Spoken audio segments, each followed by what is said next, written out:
Good morning बच्चों, मेरा नाम है चिरंजीवी तिवारी और आप सबका इस प्यारे से YouTube चैनल में स्वागत है जिसका नाम है CJ एनर्जी ट्यूटोरियल। तो बच्चों, हम लोग लास्ट वाले वीडियो लेक्चर में मैथ्स में CBSE NCERT बुक का 3.6 एक्सरसाइज हम लोगों ने किया था, लेकिन वो अभी कंप्लीट नहीं हुआ है। और 3.6 का हम लोगों ने 2 वीडियो लेक्चर हम लोगों ने अपलोड कर चुका है, तो उम्मीद करता हूँ आप लोगों ने उसको पहले देखा होगा। आज जो है हम लोग एक्सरसाइज 3.6 का हम लोग तीसरा और आखिरी वीडियो लेक्चर हम लोग आज करेंगे। तो आज हम लोग पढ़ेंगे, आगे का पार्ट पढ़ेंगे, ठीक है। तो बिना बकवास के चालू करते हैं। हाँ जी, देखो बच्चों, सबसे पहले हम लोग यहाँ पर 2 टेक्निकल टर्म है, उसको हम लोग समझेंगे, ठीक है। 2 टर्म्स हैं यहाँ पर, उसको थोड़ा समझने की कोशिश करना। देखो, एक चीज है हमारे पास अप स्ट्रीम, दूसरा जो वर्ड होता है डाउन स्ट्रीम। एक होता है अप स्ट्रीम, दूसरा होता है डाउन स्ट्रीम। थोड़ा बड़ा लिखूं डाउन स्ट्रीम को, डाउन स्ट्रीम, ठीक है। 2 वर्ड्स होते हैं, एक होता है अप स्ट्रीम, दूसरा होता है डाउन स्ट्रीम, ठीक है। ये वर्ड को थोड़ा समझना, ये होता क्या है अप स्ट्रीम और डाउन स्ट्रीम। देखो, स्ट्रीम पहले समझ लेते हैं, what the hell is stream, ठीक है। उसके बाद हम लोग समझेंगे कि अप वाले स्ट्रीम क्या होता है और डाउन वाले स्ट्रीम क्या होता है। तो स्ट्रीम बच्चों, स्ट्रीम मतलब होता है लहर, चाहे वो तालाब का हो, नदी का हो, समुद्र का हो या महासमुद्र का हो। इंग्लिश में बोलो क्या, पॉन्ड्स का हो, रिवर का हो, सी का हो या ओशन का हो, ठीक है।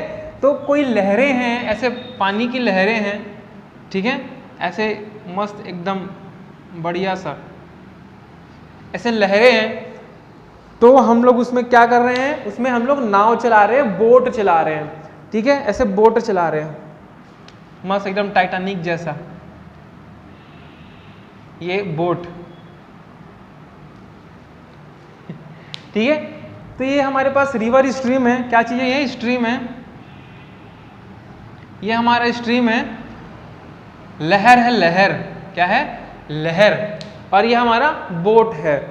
अब यहां पर समझना अच्छे से कि जो लहरें हैं वो इस डायरेक्शन की ओर जा रही है।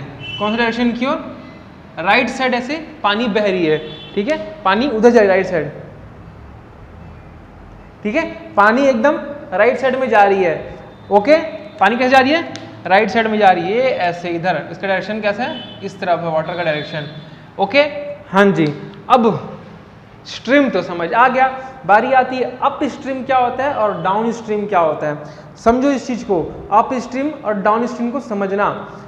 अच्छा जी, अब नाव जो है, स्ट्रीम का जो डायरेक्शन है इस तरफ है, पानी ऐसे से बह रहा है, ठीक है।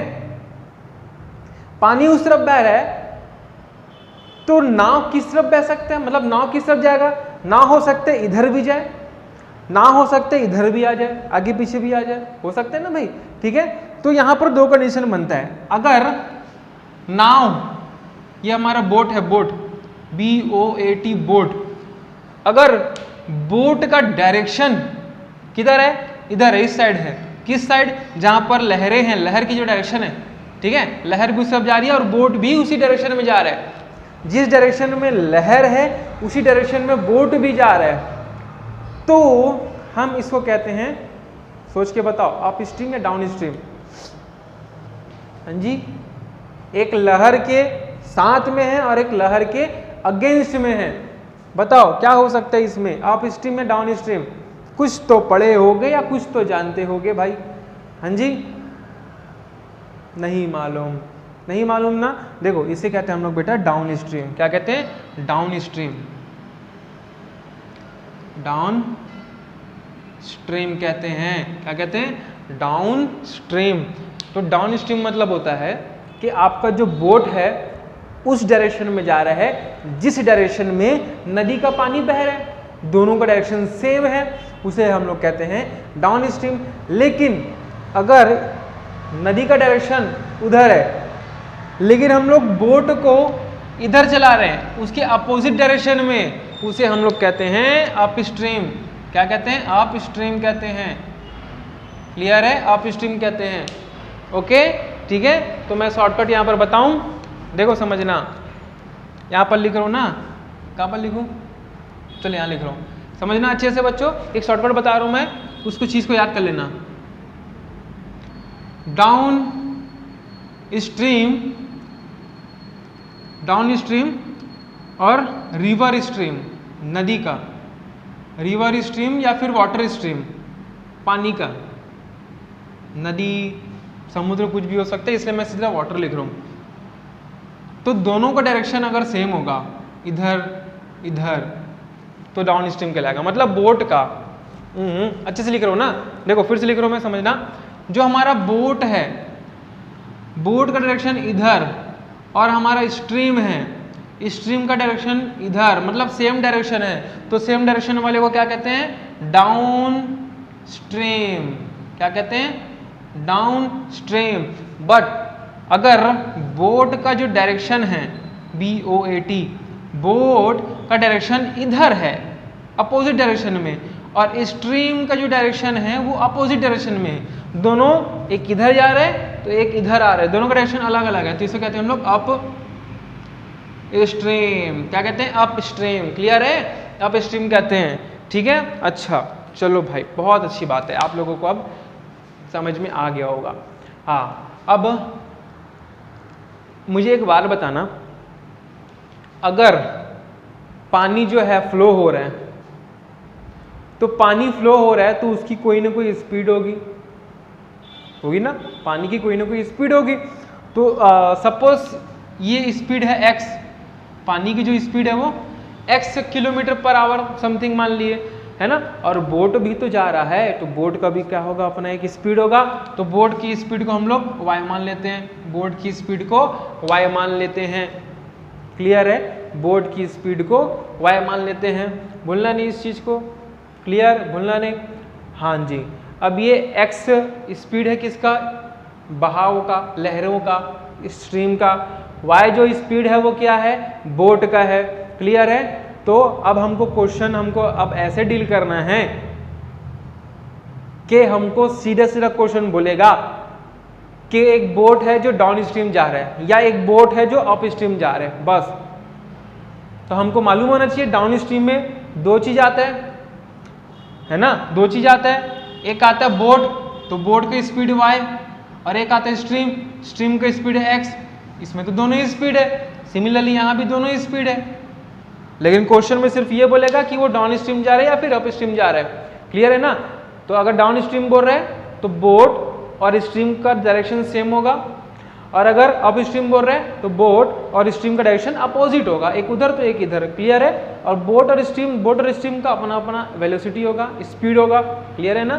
तो यहाँ पर एक चीज याद रखना, अगर दोनों का डायरेक्शन सेम होगा, दैट मीन्स डाउन स्ट्रीम दोनों का डायरेक्शन सेम होगा, तो याद रखना दोनों का जो स्पीड है, दोनों का स्पीड है वो प्लस हो जाएगा, x प्लस वाई, दोनों का स्पीड प्लस हो जाएगा। और दोनों का डायरेक्शन अगर अलग अलग है तो ये जो है माइनस हो जाएगा, ये जो है दोनों की जो स्पीड है माइनस हो जाएगा। ऐसा क्यों? ऐसा क्यों? समझो इस चीज को ध्यान से। देखो, अगर पानी जो है स्टिल है, स्टिल वाटर है, मतलब रुका हुआ है पानी, है ना, पानी बह नहीं रहे, there is no stream in a water, पानी इज स्टिल, रुका हुआ है, तो उस कंडीशन में सिर्फ और सिर्फ बोट बस आगे बढ़ते रहेगा, तो बोट की स्पीड होगी और पानी की स्पीड तो जीरो, क्योंकि पानी तो बह नहीं रहा है। क्लियर है? आ रहा है समझ में? ठीक, अच्छी बात है। तो बोट अभी जा रहा है ऐसे, पानी रुका हुआ है ना, पानी रुका हुआ है और बोट मूव कर रहे हैं, बोट की कुछ स्पीड है ना। ये हमारा पानी है, वाटर स्ट्रीम है, ये बोट है, तो बोट ऐसे जा रहे हैं। लेकिन अगर सोचो पानी भी मूव करे और बोट तो वैसे ही मूव कर रहे हैं, तो बोट ऐसे आराम से जा रहा था, लेकिन अब पानी जो है, लहरें भी उसकी स्पीड हो गई, तो क्या होगा? बोट जा रहा था, पानी भी बह रहा है, अब देखो दोनों बह रहे हैं, तो उसकी बोट की स्पीड बढ़ जाती है। है ना, इमेजिन करो, एकदम इमेजिनेशन का काम है, ठीक है। शांत पानी में, स्टिल वाटर में बोट की जो स्पीड रहेगी वो तो रहेगी, लेकिन अगर पानी भी बहने लग जाए तो बोट की स्पीड बढ़ जाएगी, इसीलिए हम लोगों ने क्या कर रहे हैं यहाँ पर प्लस कर रहे हैं। क्लियर है ना। एक बेस्ट एग्जांपल बता रहा हूं जिसके आपके दिमाग में आ जाएगा कि पानी बह रहा है, एकदम नदी है, पानी बह रहा है और बोट की स्पीड 0, बोट खड़ी है, हम लोग बोट का मशीन चालू नहीं किए हैं, बोट एक भी बूंद आगे नहीं बढ़ रहे है ना, बोट का मशीन टोटली हम लोग बंद कर दिए हैं, लेकिन नाव फिर भी बहता रहेगा। क्यों? कौन बहा रहा है उसको? क्योंकि नदी जो है, रिवर जो है, बोट को आगे लेते हुए जा रही है, लेकिन बोट का स्पीड तो 0 है ना। नदी का जो स्पीड है वो बोट को खींचते हुए लेके जा रही है, इसलिए बोट भी हिल रहा है। अब सोचो बोट चालू कर दे तो एक तो ऐसी ही स्पीड में है नदी के कारण बोट बंद हालत में, और अगर बोट को चालू कर दें तो जो स्पीड था बोट का उससे और बढ़ जाएगा, इसीलिए हम लोग क्या कर रहे हैं यहाँ पर ऐड कर रहे हैं, ठीक है। अब इसको उल्टा सोचो भाई कि बोट जो है ऐसे जा रहा है, पानी अभी रुका हुआ है, ये पानी है, पानी रुका हुआ है, बोट अब ऐसे जा रहा है, बोट जा रहा है, ठीक है, उसकी कुछ स्पीड होगी, लेकिन अब ये जो लहरें हैं इधर जा रहा है अपोजिट डायरेक्शन में, बोट इधर, ये लहरें इधर, तो दोनों जो है अपोजिट डायरेक्शन में जा रहे हैं, तो ये लहरें और ये बोट का डायरेक्शन अलग है, इसीलिए दोनों एक दूसरे को जाने से रोकेंगे, दोनों का स्पीड क्या होगा? कम होगा। तो अगर स्पीड कम हो रहा है इसलिए हम लोगों ने यहाँ पर क्या किया? माइनस किया है। क्लियर है? यहाँ पर हमने माइनस किया है। तो इससे रिलेटेड हम लोग चलो कुछ क्वेश्चन देखते हैं, ठीक है। वीडियो को पॉज करके अगर नोट करना चाहो तो कर सकते हो, ये तो बस कॉन्सेप्ट था। अब सीधा हम लोग क्वेश्चन के ऊपर डील करते हैं। तो चलो अब सीधा क्वेश्चन करते हैं हम लोग। ये हमारे पास एग्जाम्पल है, एग्जाम्पल नंबर 19, ठीक है, एनसीईआरटी क्लास 10 का एग्जाम्पल नंबर 19 चैप्टर 3 का। बोलता है अ boat goes 30 kilometre up stream, 30 kilometre up stream and 44 kilometre down stream in 10 hours, 10 घंटे में वो 30 किलोमीटर अप स्ट्रीम भी जा रहा है और 44 किलोमीटर डाउन स्ट्रीम भी आ गया 10 घंटे में। कितने घंटे में? 10 घंटे में, ठीक है। एंड चलो इतना एक एक चीज करते हैं अपन। सबसे पहले क्या लिखना पड़ेगा? सॉल्यूशन, ठीक है। अब बेटा यहाँ पर तुम लोगों को दिक्कत होगा समझने में कि किसको x लें किसको y लें। मैं एकदम आसान सा रास्ता बता रहा हूँ, जो हमको फाइंड आउट करना है, डिटरमाइन करना है, उसी को x लेना, उसी को y लेना, ठीक है। जैसे कि मैंने अभी जस्ट इंट्रोडक्शन बताया आप लोगों को। तो क्या बोलते हैं? Determine the speed of the stream. क्या बोला? The speed of the stream, ठीक है। तो हम लोग क्या करते हैं? लेट द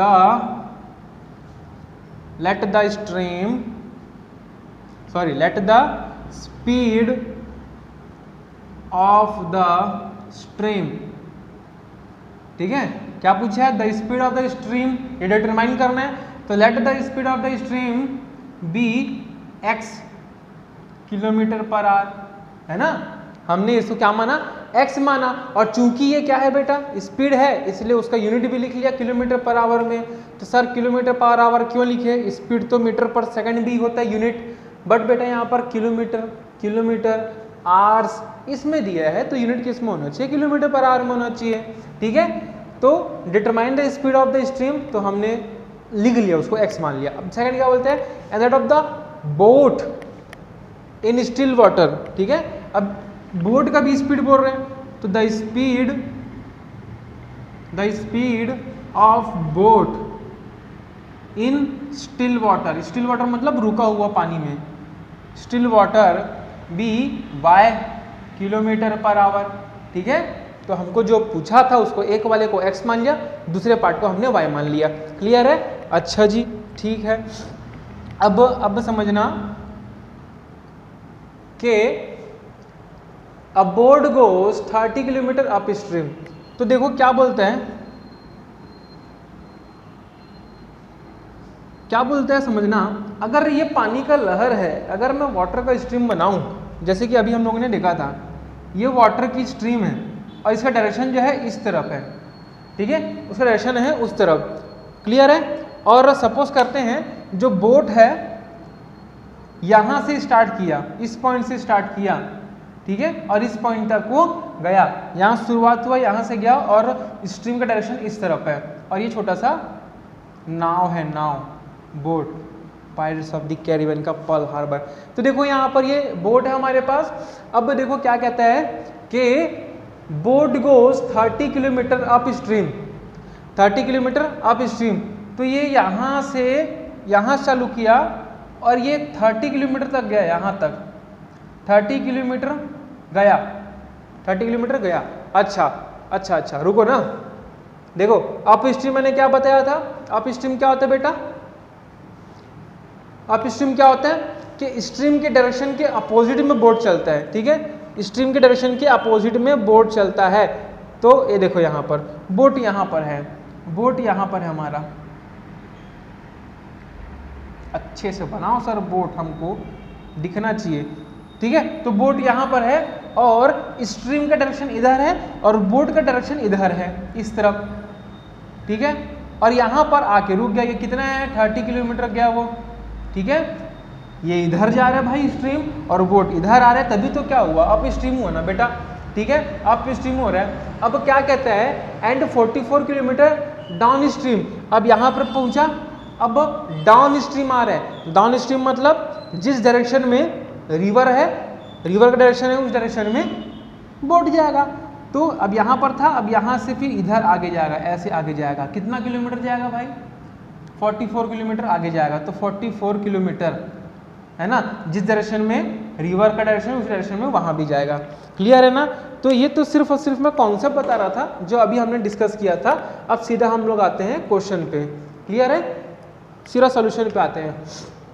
तो देखो बच्चों अप स्ट्रीम, अप स्ट्रीम बोलता है अप स्ट्रीम में कितनी स्पीड है, 30 किलोमीटर स्पीड है, कितनी स्पीड है, सॉरी 30 किलोमीटर डिस्टेंस है, ठीक है, 30 किलोमीटर डिस्टेंस है, उतना दूरी तक वो गया अप स्ट्रीम में। और डाउन स्ट्रीम में,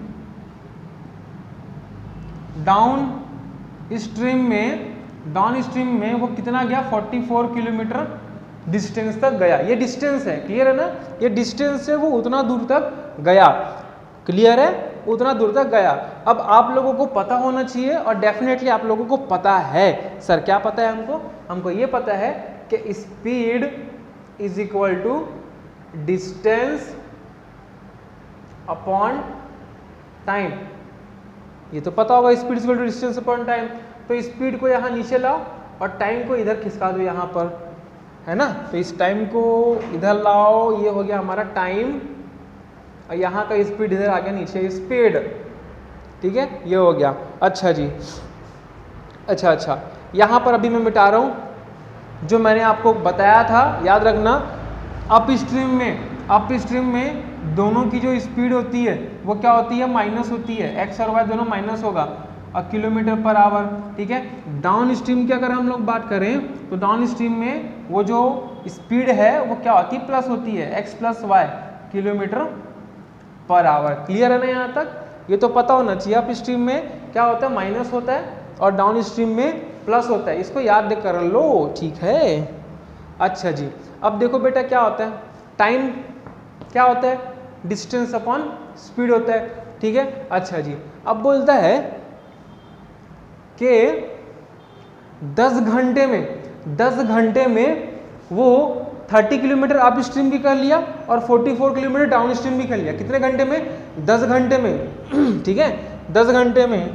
तो 10 आवर्स में उसने अप स्ट्रीम भी कर लिया और डाउन स्ट्रीम भी कर लिया, ठीक है। तो जब अप स्ट्रीम किया तो अप स्ट्रीम का टाइम यहाँ पर लिख रहा हूँ, T of up stream plus T of down stream, clear है, ठीक है। तो 10 घंटे में उसने अप स्ट्रीम भी किया और डाउन स्ट्रीम भी कर लिया, तो दोनों मिला के उसका हुआ 10 घंटा। देखो लिखा हुआ है वहां पर, ठीक है, 10 घंटा लिखा हुआ है। तो 10 is equal to time of upstream, ठीक है। हमको क्या चाहिए, टाइम ऑफ अप स्ट्रीम चाहिए। चलिए टाइम है हमारे पास, ये हमारा टाइम है, तो चलो टाइम ऑफ अप स्ट्रीम निकालते हैं। क्या होगा बेटा, डिस्टेंस अपॉन टाइम। तो डिस्टेंस, अप स्ट्रीम का डिस्टेंस कितना है, अप स्ट्रीम का डिस्टेंस हमारे पास 30 किलोमीटर, तो अप स्ट्रीम का यहाँ हो जाएगा 30 अपॉन स्पीड, है ना, time is equal to distance upon speed.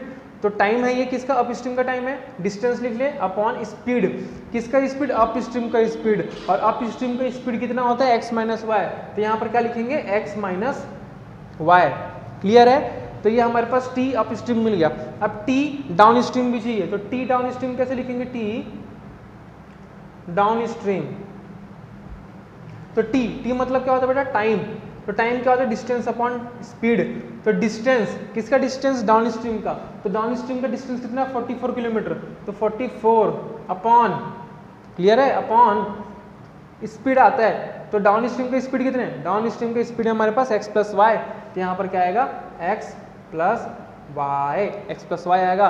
ठीक है, तो यही दोनों time of upstream, time of downstream यहाँ पर पुट कर दो, क्योंकि दोनों मिला के 10 घंटा बोले हैं, तो दोनों को जोड़ दूंगा, दोनों का टाइम जोड़ दूंगा यहाँ पर मैं 10 घंटा, क्योंकि आवर क्या होता है, टाइम होता है, तो ये इस बार भी हमको टाइम यहाँ पर मेंशन करना पड़ेगा। तो टी ऑफ स्ट्रीम कितना है बेटा, 30 अपॉन एक्स माइनस वाई, तो 30 upon x minus y, clear है, plus T of downstream कितना है, 44 upon x plus y, 44 upon x plus y, ठीक है, इज इक्वल टू 10। तो ये हमारे पास एक इक्वेशन मिल गया। ठीक है, एक इक्वेशन मिल गया, और ये जो इक्वेशन है सिर्फ और सिर्फ यहाँ से लेकर यहाँ तक का सिर्फ एक लाइन का ही हमने उससे इक्वेशन बनाया। तो मैं फिर से बता रहा हूँ बेटा कि अ boat goes 30 kilometre up stream, 44 kilometre down stream in 10 hours. 10 घंटे में वो अप स्ट्रीम भी जा रहा है, डाउन स्ट्रीम भी जा रहा है, तो 10 घंटे में अप स्ट्रीम का टाइम प्लस डाउन स्ट्रीम का टाइम दोनों मिला के 10 घंटा हो रहा है। तो अप स्ट्रीम का टाइम क्या है, हमने इस फॉर्मूला डेज से निकाल लिया, डाउन स्ट्रीम का टाइम भी हमने निकाल लिया, यहाँ पर रख दिया। मालूम होना चाहिए अप स्ट्रीम में जो स्पीड होता है वो x माइनस वाई होता है, डाउन स्ट्रीम में जो स्पीड होता है वो x प्लस वाई होता है। ठीक है, चलिए इतना जल्दी से नोट करिए, फिर मैं इसको रफ करके आगे आपको बताने वाला हूँ। अभी सेकंड इक्वेशन बाकी बेटा, क्वेश्चन अभी अधूरा है, यहाँ से लेकर अभी यहाँ तक अभी हमको फिर से जाना है। क्लियर है, जल्दी से इसको नोट डाउन करो। हो गया, चलो जी, हो गया ना, क्लियर। चलो चलो चलो चलो चलो चलो, अब मैं कहाँ लिखूँ, यहाँ लिख रहा हूँ, इसको रफ करके लिख रहा हूँ। चलो अब देखते हैं सेकंड वाला, यहाँ से अब बोलता है इन 13 आवर्स, कितने घंटे में, 13 घंटे में। जैसे ये 10 घंटे में था वैसे वो 13 घंटे में है, तो लिख लिया 13 आवर्स। 13 घंटे में वो 40 किलोमीटर अप स्ट्रीम जाता है, सेम टू सेम है, बस नंबर बस अलग है। तो 40 किलोमीटर अप स्ट्रीम आता है, कितना, 40 किलोमीटर अप स्ट्रीम आता है। ठीक है, तो जैसे ये लिखे ना टाइम, वैसे यहाँ भी आएगा time of up stream plus time of down stream. Clear है, अभी ये सेकंड वाला लाइन चल रहा है बेटा, ये तो हो गया खत्म, सेकंड वाला लाइन चल रहा है। तो 13 is equal to time, time क्या होता है, डिस्टेंस अपॉन स्पीड होता है ना, तो यहाँ पर लिखूंगा डिस्टेंस। डिस्टेंस कितना है, अप स्ट्रीम का है ना, अप स्ट्रीम, तो अप स्ट्रीम का डिस्टेंस है 40 किलोमीटर अपॉन स्पीड, और स्पीड कितना होता है अप स्ट्रीम का, अप स्ट्रीम का स्पीड होता है देखो x माइनस वाई। क्लियर है, प्लस टाइम, टाइम क्या होता है, डिस्टेंस अपॉन स्पीड, तो टाइम डाउन स्ट्रीम का टाइम कितना है, ये देखो डाउन स्ट्रीम का टाइम कितना है 55 किलोमीटर, तो 55 लिख लिया, अपॉन टाइम क्या होता है, डिस्टेंस अपॉन स्पीड, तो अब स्पीड लिखेंगे, किसका स्पीड, डाउन स्ट्रीम का, तो डाउन स्ट्रीम का स्पीड कितना होता है x प्लस वाई, लिख लिए x प्लस वाई। क्लियर है, तो हमारे पास ये दो इक्वेशंस हमको मिल गए, ये दो इक्वेशन हमको मिल गए। अब इन्हीं दो इक्वेशन को सॉल्व करके हमको आगे बढ़ना है, आगे सॉल्व करना है। ठीक है, तो चलो देखते हैं, सॉल्व करते हैं आगे। ठीक है, आगे सॉल्व करते हैं।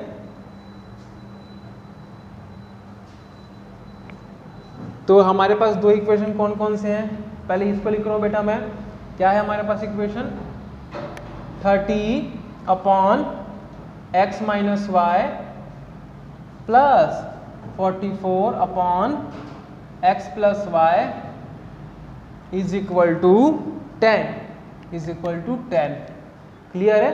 और दूसरा हमारा ये देखो, ये है क्या है, 40 upon x minus y plus 55 upon x plus y is equal to 13। तो ये हमारे पास दो इक्वेशन है, ठीक है। ओ मिटा दिया, लिख सकते हो इसको, ठीक है। आप लोग तो लिख सकते हो, बहुत होशियार हो आप लोग। क्लियर है यहाँ तक? ठीक है जी। अब ये दो इक्वेशन बच्चों हमको यहाँ पर मिल गया, इन्हीं दो इक्वेशन को आगे फर्दर सॉल्व करना है, ठीक है। तो ध्यान से देखो, ऊपर में भी x माइनस वाई, नीचे में भी x माइनस वाई। फर्स्ट वाली इक्वेशन में x प्लस वाई, इसमें भी सेकंड में भी x प्लस वाई। तो ये रिड्यूसिबल मेथड जैसे नहीं दिख रहा है, दिख रहे हैं ना।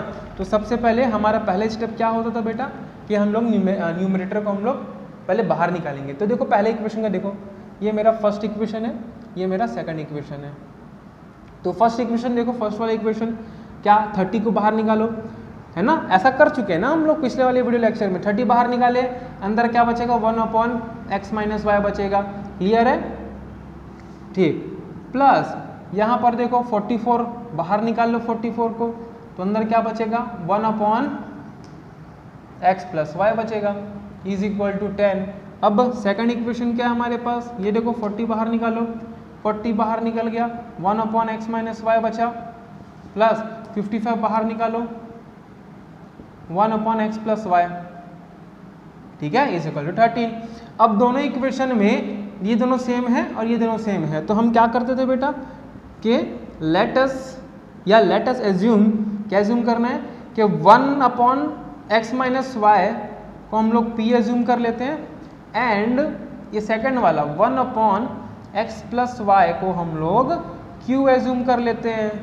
क्लियर है ना, इसको हम लोग q एज्यूम कर लिए, ठीक है। तो अब क्या बनेगा, देखो फर्स्ट इक्वेशन लिख रहा हूँ, पहला वाला 30, ये क्या बन गया, ये तो बन गया p, तो इसके बदले p लिखूंगा, 30p plus 44 1 upon x plus y, 1 upon x plus y को क्यों मानते, 44q इज इक्वल टू 10। और जो हमारा दूसरा इक्वेशन है कहाँ गया, ये देखो सेकंड इक्वेशन है, वो क्या बनेगा हमारे पास, 40p plus 55q is equal to 13, ठीक है। अब देखो आसानी से हमारे पास दो इक्वेशन आ चुके हैं। अब हमारा अगला स्टेप होता है कि किसी भी मेथड से हम इसको सॉल्व करके p और q की वैल्यू फाइंड आउट करेंगे, ठीक है। चलो जी फाइंड आउट करते हैं इस बार। चलो हम लोग, अभी हमने बहुत सारा मेथड अप्लाई कर लिया, इस बार हम लोग क्रॉस मल्टीप्लिकेशन अप्लाई करते हैं, ठीक है। बहुत देर हो गया हम लोग क्रॉस मल्टीप्लिकेशन अप्लाई नहीं किए। तो क्रॉस मल्टीप्लिकेशन अप्लाई करने के लिए सबसे पहले हमको क्या चाहिए होता है कि ये स्टैंडर्ड फॉर्म में हो, standard form in the sense कि RHS में 0 हो। तो ये जो इधर 10 है ना, उधर ट्रांसफर कर दो, 13 को भी उधर ट्रांसफर कर दो, तो उधर 0 आ जाएगा, ठीक है। तो बच्चों देखो क्या है, 30p प्लस, यहाँ पर दिख रहे नहीं दिख रहे, थोड़ा नीचे लिख रहा हूँ, देखो यहाँ पर 30p प्लस 44q, अब ये प्लस से उधर गया तो -10 इज इक्वल टू 0। और हमारा जो दूसरा इक्वेशन है क्या है, 40p plus 55q minus 13 is equal to 0। यहाँ भी मैंने उसको ट्रांसफर कर दिया। अब देखो कंपेयर करने से आपको हर चीज़ मिल जाएगा, जैसे कि ये वाला a1 होता है कितना है 30, ये b1 होता है कितना है 44, ये c1 होता है -10, c1 की वैल्यू -10। क्लियर है? ये a2 होता है, a2 की वैल्यू 40, ये b2 होता है, b2 की वैल्यू 55, ये c2 होता है, c2 की वैल्यू -13, c2 की वैल्यू -13। क्लियर है? और हमारे पास जो क्रॉस मल्टीप्लाई का जो फॉर्मूला होता है वो होता है x upon BC minus BC, तो 1 2 2 1 is equal to y upon CA minus CA, 1 2 2 1 is equal to 1 upon AB minus AB, 1 2 2 1। यही होता है ना फॉर्मूला, क्रॉस मल्टीप्लिकेशन से कर रहे हैं हम लोग। तो भाई x अपॉन, अब वैल्यू पुट करते जाओ, b1 c2 b2 c1 की, ठीक है। b1 की वैल्यू 44 मल्टीप्लाइड बाय c2 की वैल्यू है -10, माइनस b2 की वैल्यू 55 मल्टीप्लाइड बाय c1 की वैल्यू है -10। अच्छा सॉरी ना, c2 की वैल्यू -13 है, माई बैड, ये -13 है, ठीक है। मैं एक बार चेक कर लेता हूँ, b1 44, c2 हमारा -13, B2 हमारा 55 और C1 कितना हमारा -10, clear. Upon is equal to y, अब इसकी बारी C1 हमारा कितना है -10 मल्टीप्लाइड बाय A2 कितना है, A2 है हमारे पास 40 माइनस C2 कितना हमारे पास -13 मल्टीप्लाइड बाय A1 कितने हमारे पास 30, A1 कितना है 30 इज इक्वल टू, अब लास्ट वाले की बारी A1 B1, ठीक, A1 की वैल्यू 30 इंटू B2 की वैल्यू 55 माइनस A2 की वैल्यू 40 मल्टीप्लाइड बाय B1 की वैल्यू किधर है 44, ठीक है, दिख रहे हैं वहाँ तक, थोड़ा 44 है, लास्ट में 44 है, कैमरे से थोड़ा बाहर चले गया, यहाँ तक क्लियर है। चलो अब इसको प्लस माइनस इंटू डिवाइड बस करना है और कुछ नहीं करना है, क्लियर है। चलो जी करते हैं।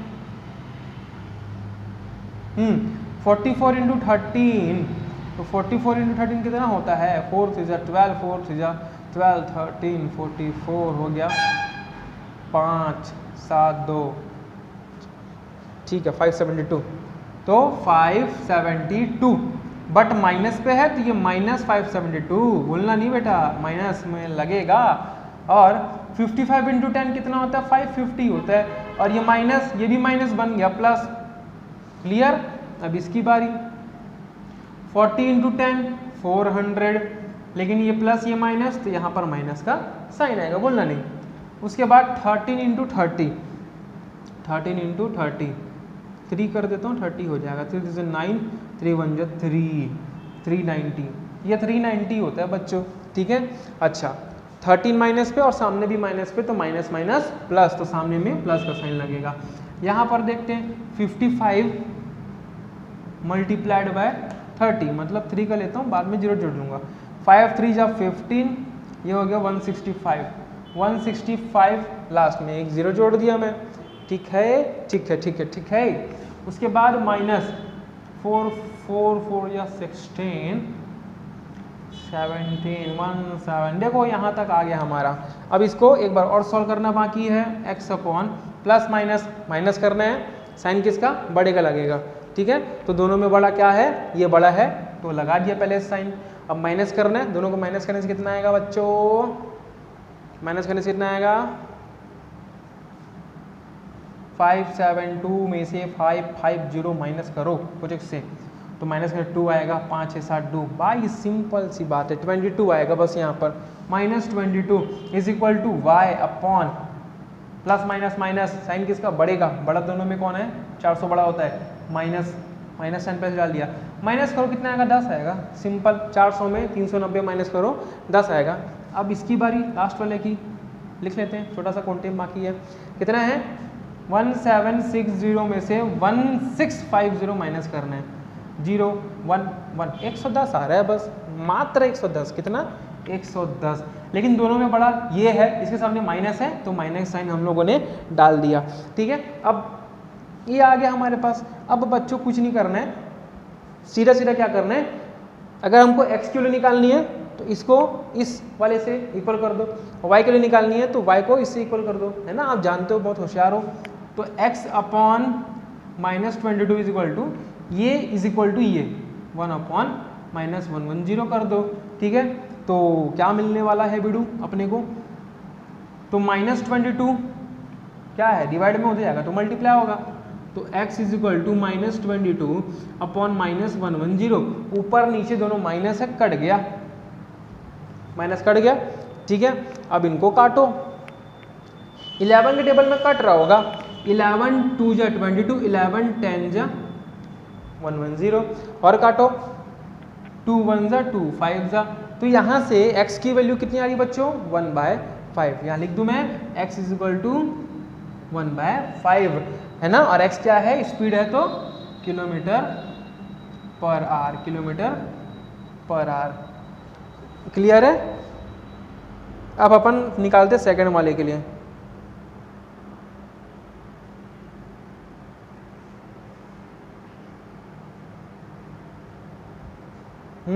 अच्छा बच्चों यहाँ पर थोड़ा ध्यान देना, ये जो इक्वेशन है वो पी क्यू के टर्म में है, किसके टर्म में, पी क्यू के टर्म में, तो यहाँ हम लोग यहाँ पर एक्स वाई ना लिख के वही पी क्यू लिखेंगे, ठीक है, पी क्यू ही लिखेंगे। क्लियर है ना?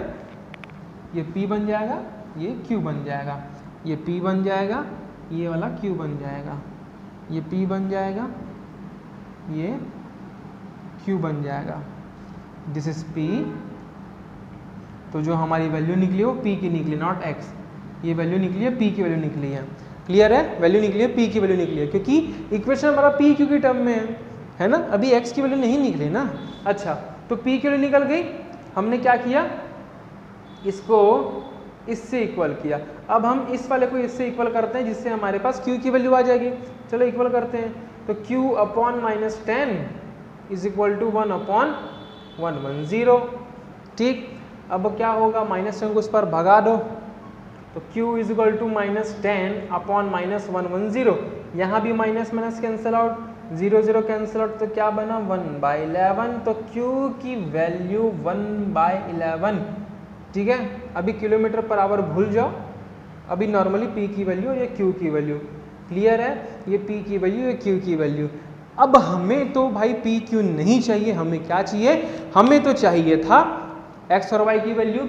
तो हमने जो सपोज किया था ना, कहाँ पर, ये देखो सपोज किया था, तो यहाँ पर P की वैल्यू, P जो है ना 1/5, यहाँ पर P के वैल्यू 1/5 रख दो, तो कुछ इक्वेशन आएगा। वैसे यहाँ पर Q की वैल्यू रख देना, जो हमने अज्यूम किया था। मालूम है ना, ऐसे करते हुए आए हो। ठीक है, क्रॉस मल्टीप्लिकेशन मेथड है। जल्दी से इसको नोट डाउन करो, फिर हम लोग आगे बढ़ते हैं। ठीक है, मैं रफ करने वाला हूँ, इसलिए आगे बढ़ना है। पुश, वीडियो को पॉज करके नोट करो। कर लिए? हो गया? चलो जी, अब मैं रफ कर रहा हूँ मैं।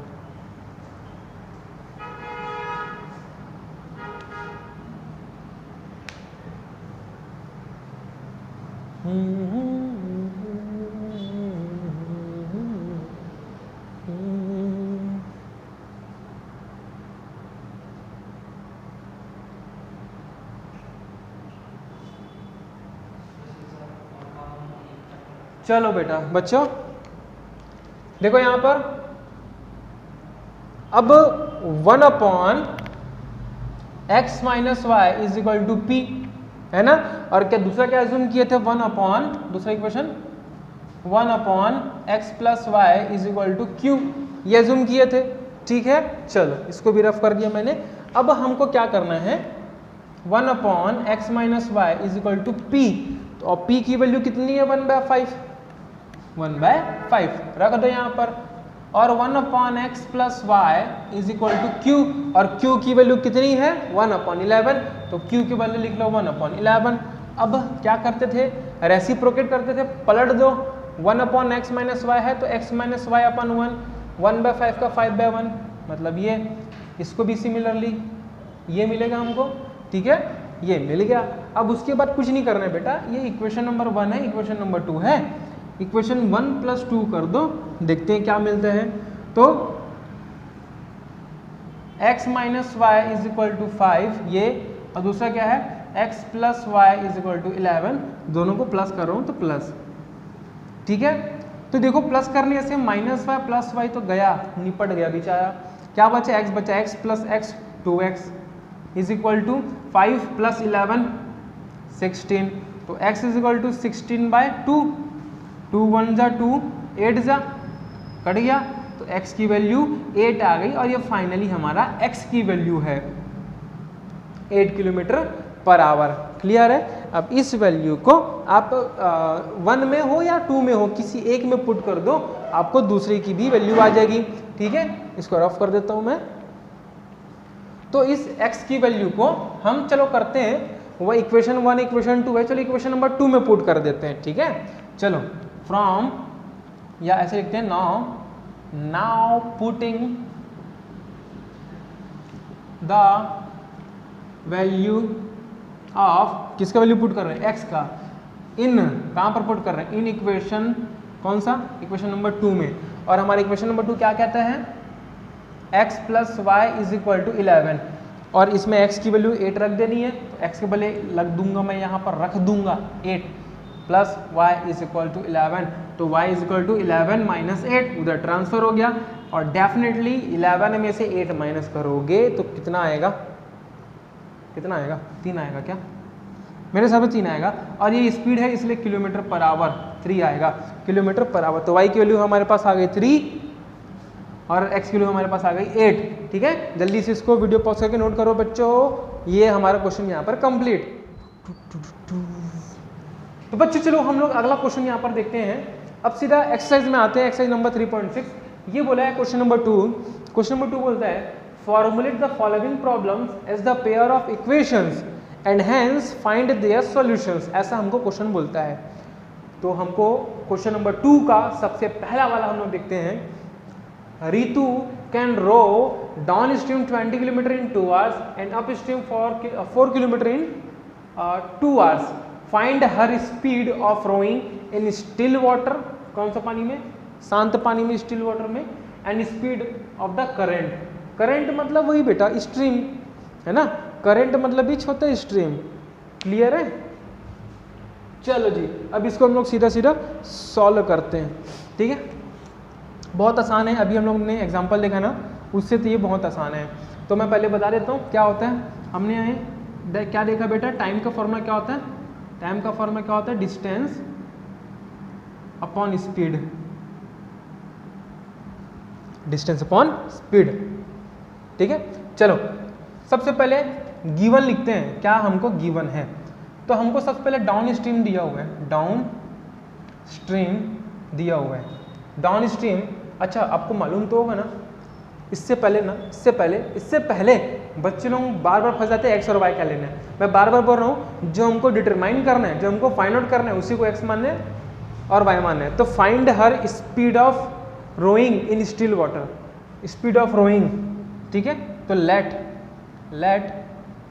Speed of rowing in still water, in still water, रुके हुए पानी में जो रोइंग का स्पीड है, बी एक्स, कितना माने, एक्स किलोमीटर पर आवर।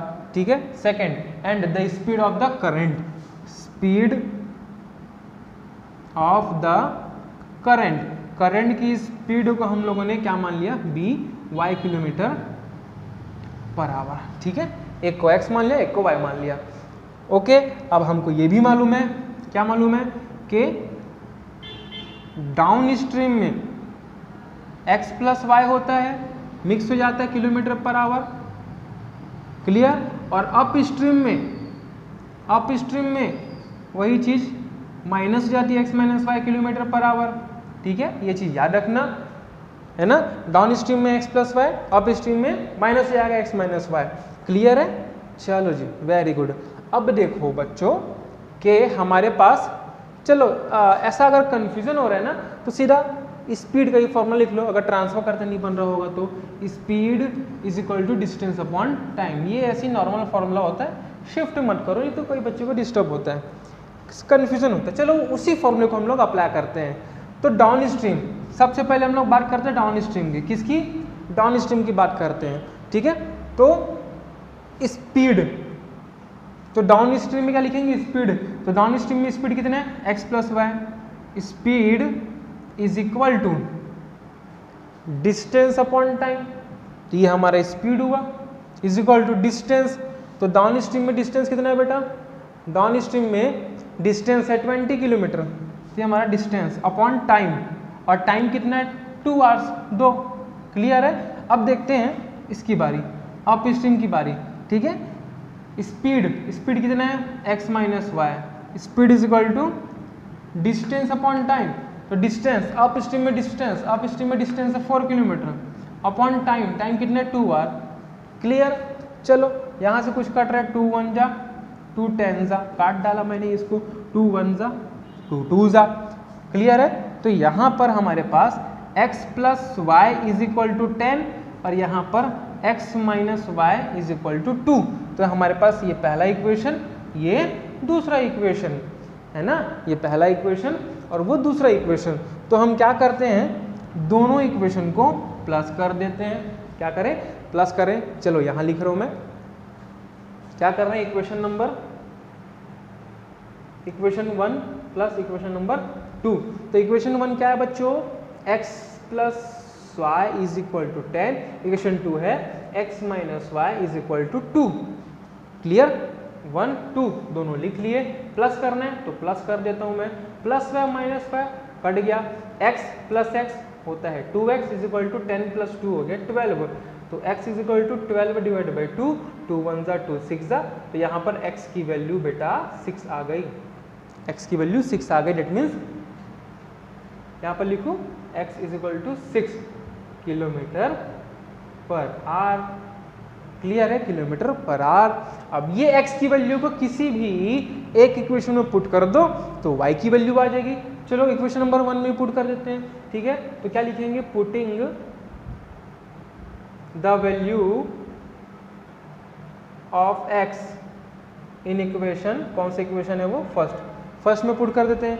क्या है बच्चों, x plus y is equal to 10, ये क्या है हमारा इक्वेशन नंबर 1 है। तो यहाँ पर इस x की जो वैल्यू 6 है यहाँ पर पुट कर दो, तो क्या है 6 + y is equal to 10, 6 + y is equal to 10 and y is equal to 10, ये 6 उधर आएगा तो -6, और हमको मालूम है कि 10 में से 6 गया तो 4 आएगा, तो y के लिए कितनी आएगी 4, तो y is equal to 4 kilometre पर आवर, 4 किलोमीटर पर आवर, ये हमारा आंसर है। ये x की वैल्यू, ये y की वैल्यू, ठीक है। बहुत छोटा सा था, इसके पहले जो हमने एग्जाम्पल किया था ना उसके मुकाबले बहुत आसान सा एक क्वेश्चन है, ठीक है। Now pause the video and note it down. चलो बच्चों हम लोग क्वेश्चन नंबर 2 के सेकंड पे आते हैं। सेकंड वाले क्वेश्चन में देखो क्या लिखा हुआ है, 2 women and 5 men can together finish an embroidery work in 4 days, while 3 women and 6 men can finish it in 3 days. Find the time taken by one woman alone to finish the work and also that taken by one man alone. ठीक है, सबसे पहले हमको क्या करना है, x और y decide करना है। तो जो हमको फाइंड आउट करने बोला है उसी को हम लोग क्या करेंगे, x और y सपोज करेंगे। तो देखो क्या बोले, फाइंड द टाइम, तो late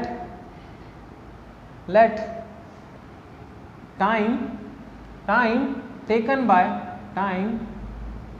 taken by one woman alone to finish the work be x, क्या मान लिए, x डेज। टाइम पूछा है ना, और ध्यान से देखो टाइम जो है यहाँ पर आवर में नहीं है, मिनट में नहीं है, सीधा किसमें, देखो यहाँ 4 days लिखा हुआ है ना, 3 days लिखा हुआ है, तो बाय x डेज है ना। टाइम जो है यहाँ पर डे में लिखा हुआ है तो यहाँ पर x days, and also date taken by one man alone, तो मैन के लिए भी निकालना है ना। जैसे वुमेन के लिए लिखे, वुमेन के लिए टाइम x डेज माने तो मैन के लिए डेफिनेटली क्या होगा, y डेज ही तो होगा। Time taken by one man alone to finish the work be y days, हमने इसको वाई डेज मान लिया। क्लियर है, ठीक है। अच्छा, अब समझो बेटा, 2 वुमन और 5 मैन मिलके उसको 4 दिन में कंप्लीट करते हैं, क्वेश्चन में गिवन है, ठीक है। 2 वुमन और 5 मैन मिलके 4 दिन में कंप्लीट करते हैं। देखना, ध्यान से देखना इसको कैसे लिखेंगे। मैं सीधा इक्वेशंस पे आ रहा हूँ, सीधा किस पे आ रहा हूँ, इक्वेशन पे आ रहा हूँ, ठीक है। समझना अच्छे से, सीधा इक्वेशंस की ओर धीरे धीरे बढ़ रहा हूँ। क्लियर है, ठीक है।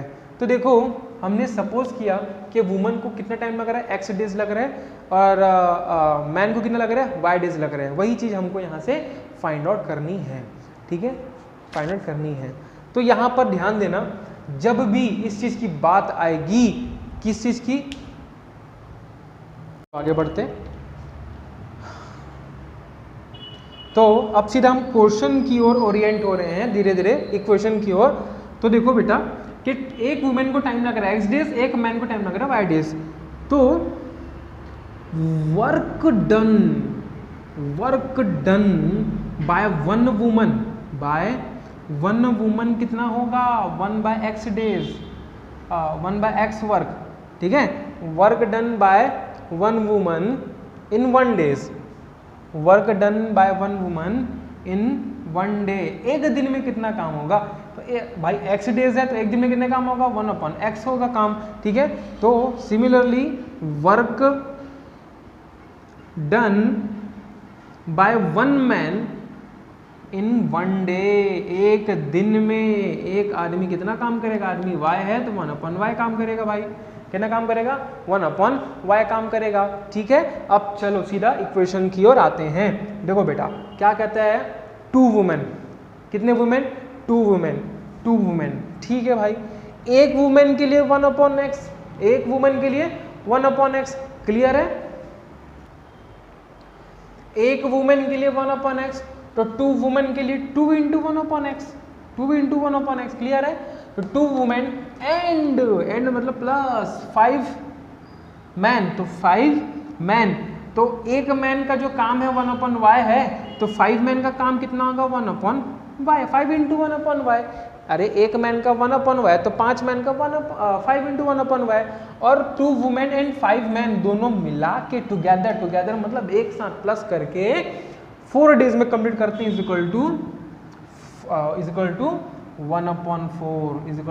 1/4, क्लियर है ना। देखो बच्चा, अगर आप लोगों को किसी चीज में अगर दिक्कत होती है ना, तो मैं यही रिकमेंड करूंगा कि x और y निकालना है, तो जब भी ऐसा टाइप का उनको गिवन रहेगा तो ये 2/x कर लो, 5/x मैन के लिए y है ना, 2/x 5/y कर लो, और टाइम जो है 1/4 कर लो, ठीक है। और जो दूसरा इक्वेशन बनेगा वो क्या बनेगा बच्चों, सेकंड इक्वेशन देखो, while 3 वुमेन, तो 3/x या फिर 3 × 1/x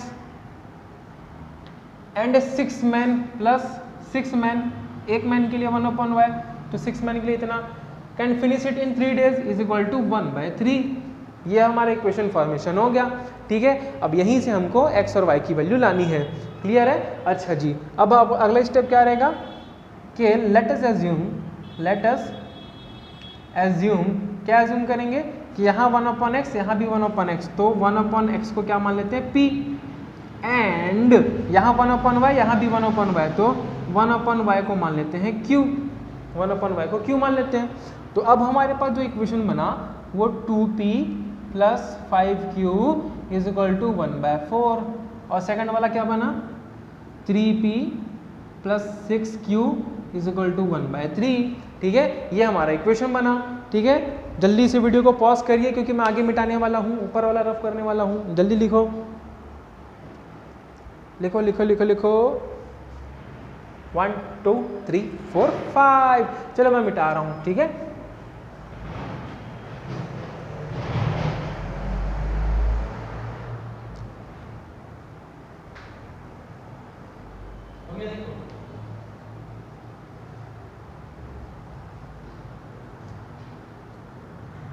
तो बच्चों हमारे पास ये इक्वेशन है, ये देखो छोड़ दिया लास्ट में, ये इक्वेशन मैं फिर से ऊपर लिख रहा हूँ, ठीक है।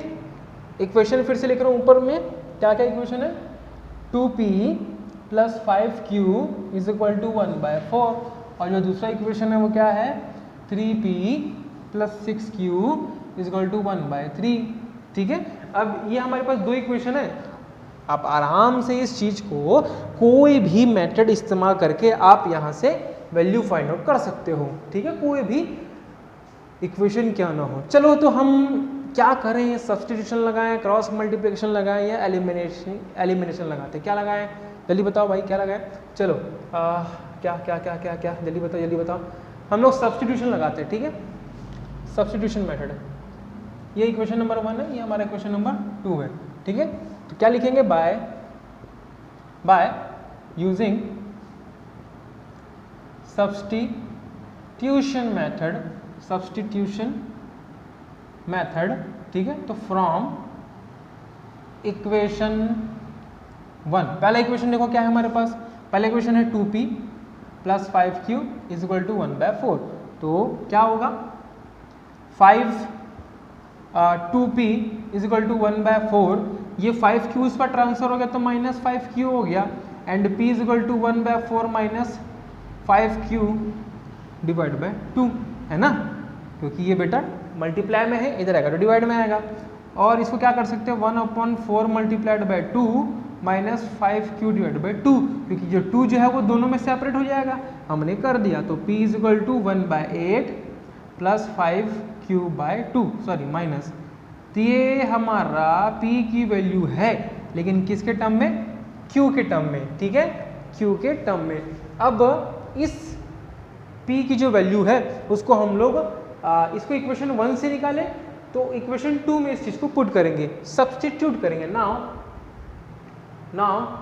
सब्स्टिट्यूटिंग द वैल्यू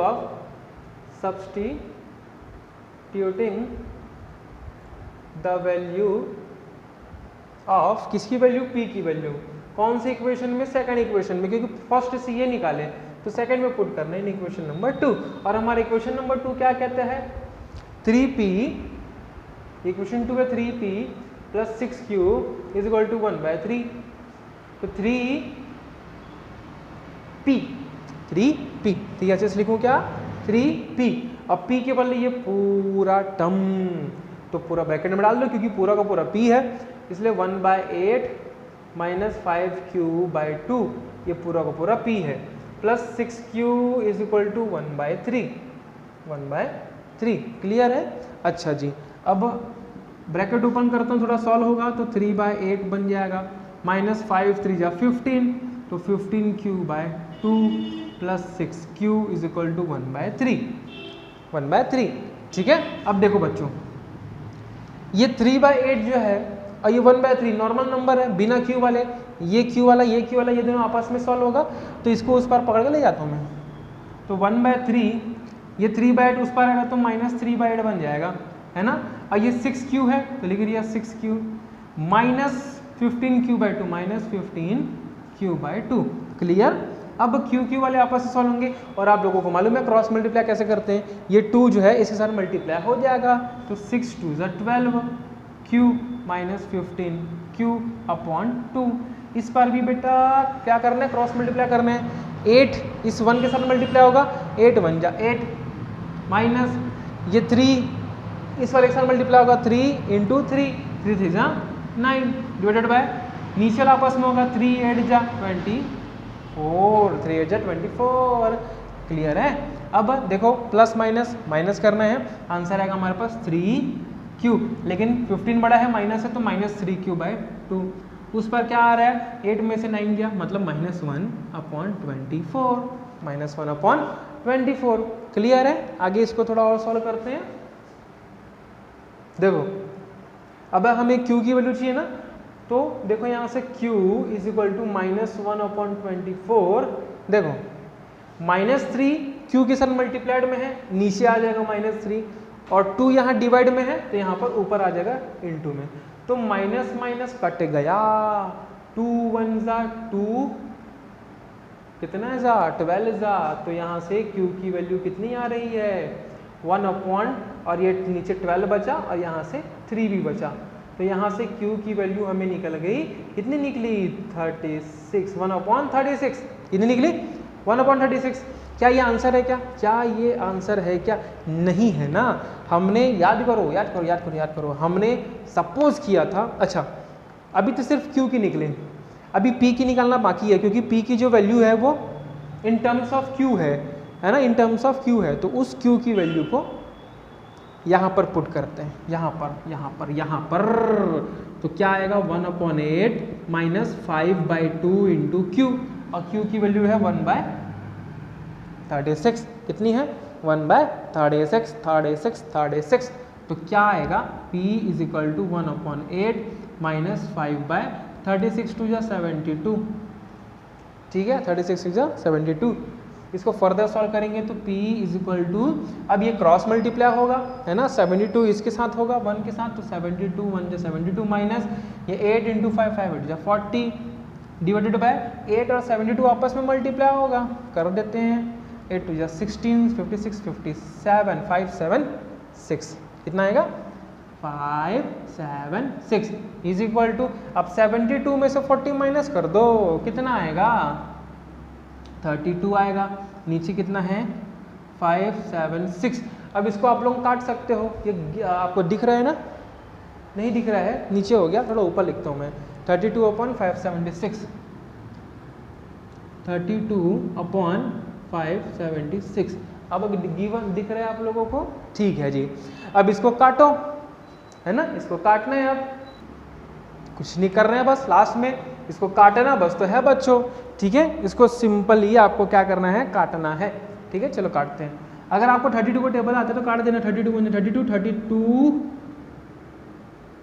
18 ठीक है। अच्छा, आप सिंपल छोटा छोटा करके भी काट सकते हो। 2 के टेबल में काटो, फिर और कटेगा और कटेगा और कटेगा, करते करते लास्ट में 1/18 आएगा। ठीक है, तो यहाँ से जो p की जो वैल्यू है 1/18 आ रही है। क्या आ रही है? 1/18।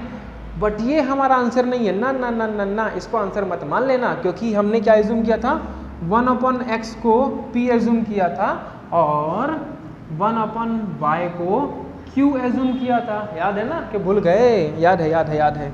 ठीक है, तो 1/x is equal to p और p की वैल्यू है 1/18।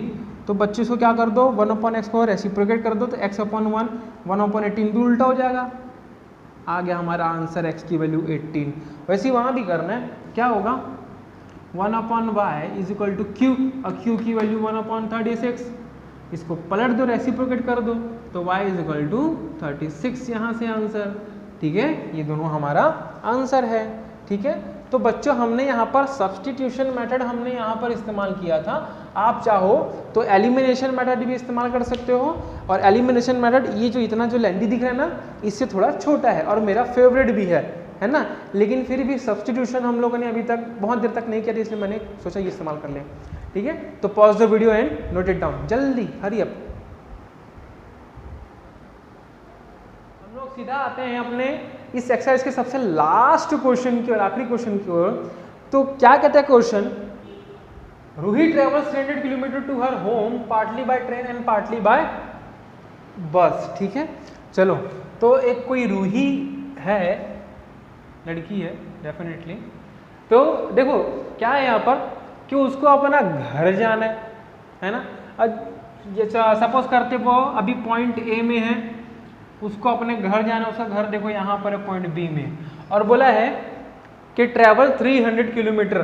तो यहाँ से लेकर यहाँ तक पूरा 300 किलोमीटर है। ठीक है, उसको ए से बी मतलब उसका घर जाना है यहाँ से यहाँ तक। ठीक है, ए से बी जाना है, कितना डिस्टेंस है? 300 किलोमीटर है। बोलता है partly by train and partly by बस। तो कुछ दूरी तक वो ट्रेन से जाती, सपोज करते यहाँ से यहाँ तक जो है, यहाँ से यहाँ तक जो है वो ट्रेन से जाते हैं। किससे जाते हैं? ट्रेन से, TRAIN, ट्रेन से जाते हैं। और यहाँ से यहाँ तक बस से जाते हैं। ठीक है, तो A B ये पॉइंट है C, तो A से C तक ट्रेन से जा रहे हैं, उसका C से B तक बस से जा रहे हैं, वही हमको वहाँ पर गिवन है। ठीक है, she takes 4 hour if she travel. अब देखो यहाँ से यहाँ आने में, यहाँ से यहाँ आने में टोटल उसको कितना घंटा लग रहा है? 4 आवर्स, 4 घंटे लग रहा है उसको। ठीक है, अगर वो ट्रैवल 60 किलोमीटर बाय ट्रेन, ये पहला कंडीशन लिख रहा हूँ मैं, कि उसको 4 घंटे लगते हैं। कब लगते हैं? जब वो 60 किलोमीटर बाय ट्रेन से जब जाती है तो यहाँ से यहाँ तक 60 किलोमीटर ट्रेवल करती है ना। एंड रिमेनिंग बाय बस, बचा हुआ बस से करती है। तो एक बात बताओ बच्चों कि टोटल 300 है और इतना 60 है, तो रिमेनिंग कितना होगा? 300 टोटल है, इतना 60 है, तो बचा हुआ कितना होगा? टोटल में से 60 माइनस कर दो, बचा हुआ निकल जाएगा। तो 300 में से 60 माइनस कर दोगे, बचा हुआ निकल जाता है हमारा 240 किलोमीटर। समझ में आया ना? क्लियर है ना? तो टोटल 300 है, तो 60 किलोमीटर ट्रेन से जाती है और जो रिमेनिंग मतलब 240 किलोमीटर वो बस से जाती है। क्लियर है यहाँ तक? ठीक है, तो उसको टोटल टाइम लगता है 4 घंटे। कितना टाइम लगता है उसको? 4 घंटे टोटल लगता है, 4 घंटे। तो एक बार बताओ, पहले तो यहाँ से यहाँ तक उसको ट्रेन से जाने में कुछ टी टाइम लगा होगा, प्लस यहाँ से यहाँ तक टी टाइम लगा होगा बस से जाने के लिए। क्लियर है ना? यहाँ से यहाँ तक ट्रेन से कुछ टाइम लगा होगा, फिर यहाँ से यहाँ तक बस में टी टाइम, फिर बस के लिए टी टाइम लगा होगा। तो टोटल दोनों मिला के यहाँ से यहाँ तक वो पहुँच गए 4 घंटे में। क्लियर है? ये क्वेश्चन समझ में आया ना बच्चों? ये क्वेश्चन क्लियर है ना? ठीक है, तो यहाँ से यहाँ तक ट्रेन से जाने का टाइम, यहाँ से यहाँ तक बस से जाने का टाइम, दोनों को प्लस कर दिया, हमारे पास आंसर आया 4। ओके, 4 आया। अब समझना अच्छे से कि हमको निकालना क्या है। Find the speed of train, speed of train x मान लेते हैं, x किलोमीटर पर आवर है ना, इसको x मान लेते हैं, एंड बस के स्पीड को y किलोमीटर पर आवर मान लेते हैं। क्लियर है, क्योंकि जो हमको निकालना है उसी को x और y मानते हैं ना। तो स्पीड ऑफ ट्रेन x है, बस स्पीड ऑफ बस कितना y किलोमीटर है। ठीक है, अच्छा अब टाइम का जो फॉर्मूला है हमने जस्ट इसके पहले क्वेश्चन में अभी देखा था, क्या होता है टाइम का फॉर्मूला, डिस्टेंस अपॉन स्पीड।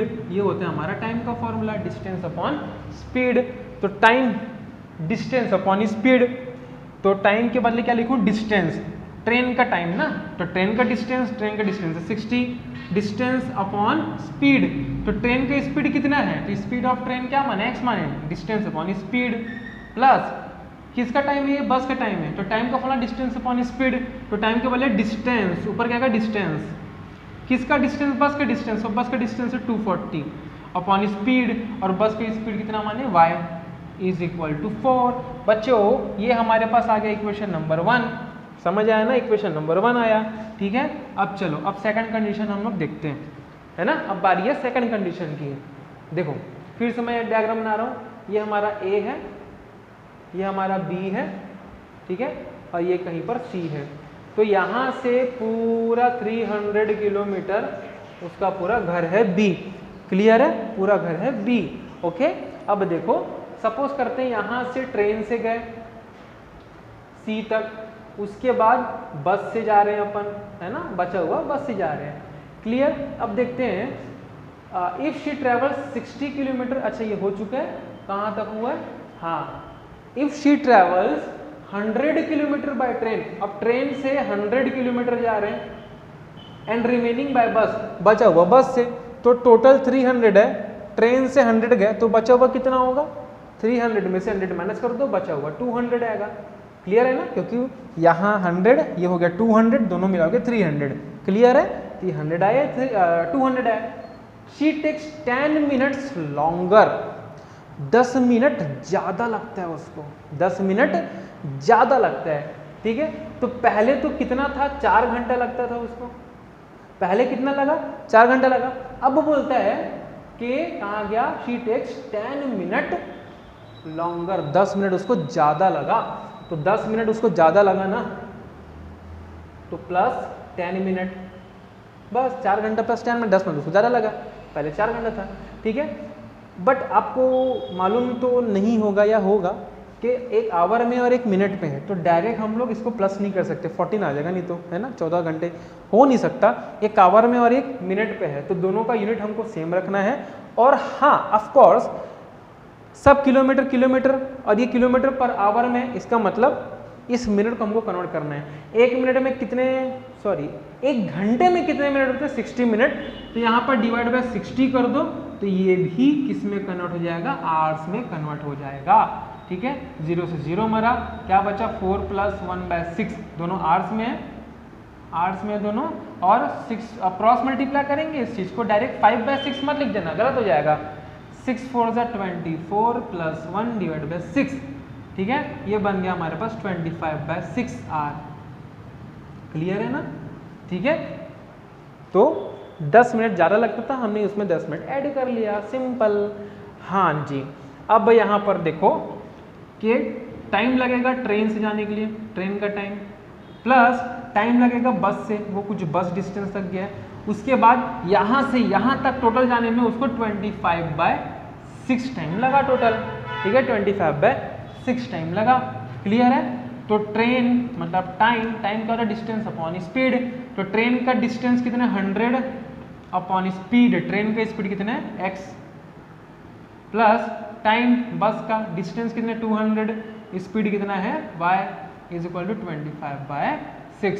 तो बच्चों ये हमारे पास दो इक्वेशन आ गया है, और आपको लास्ट में करना क्या है कि देखो यहाँ से इसको क्या कर सकता हूँ, 60 1/x लिख सकता हूँ, 60 बाहर निकाल लिया, प्लस वैसे 24 बाहर निकाल लिया, 1/y बचा = 4, और इसमें क्या 100 बाहर निकाल लिया, 1/x बचेगा, प्लस 200 यहाँ से बाहर निकाल लिया, 1/y बचेगा = 25/6। ठीक है, अब फिर से एज्यूम करो भाई 1 बाय एक्स को p मान लो और 1 बाय वाई को q मान लो। इधर भी 1 बाय एक्स, इधर भी 1 बाय एक्स, इधर भी 1 बाय वाई, उधर भी 1 बाय वाई। तो एज्यूम कर लो इस चीज को, तो क्या बन जाएगा ये 60p plus 240q is equal to 4, और second equation 100p plus 200q is equal to 25/6। तो ये हमारा दो इक्वेशन मिल गया। आपको कैमरे में दिख रहा है? जी बिल्कुल दिख रहा है। अब इसको क्या करना है कि कोई भी आप मेथड अप्लाई करके आप इसकी वैल्यू निकाल सकते हो। ठीक है, इसकी वैल्यू आप निकाल सकते हो। तो उम्मीद करता हूँ आपको ये समझ में आया होगा। आप इसके आगे कर सकते हो। ये वीडियो बहुत बड़ा बन जा रहा है, इसलिए मैं यही स्टॉप कर रहा हूँ। आगे का जो प्रोसेस है DIY, do it your self, आप अपने खुद से करिए, कोई भी मेथड अप्लाई करिए। ठीक है, उसके बाद P और Q की वैल्यू आएगी। यहाँ पर सॉल्व करने से P और Q की वैल्यू आएगी। उस P और Q की वैल्यू को यहाँ पुट करना, ये दोनों में, तो यहाँ से X और Y की वैल्यू आ जाएगी।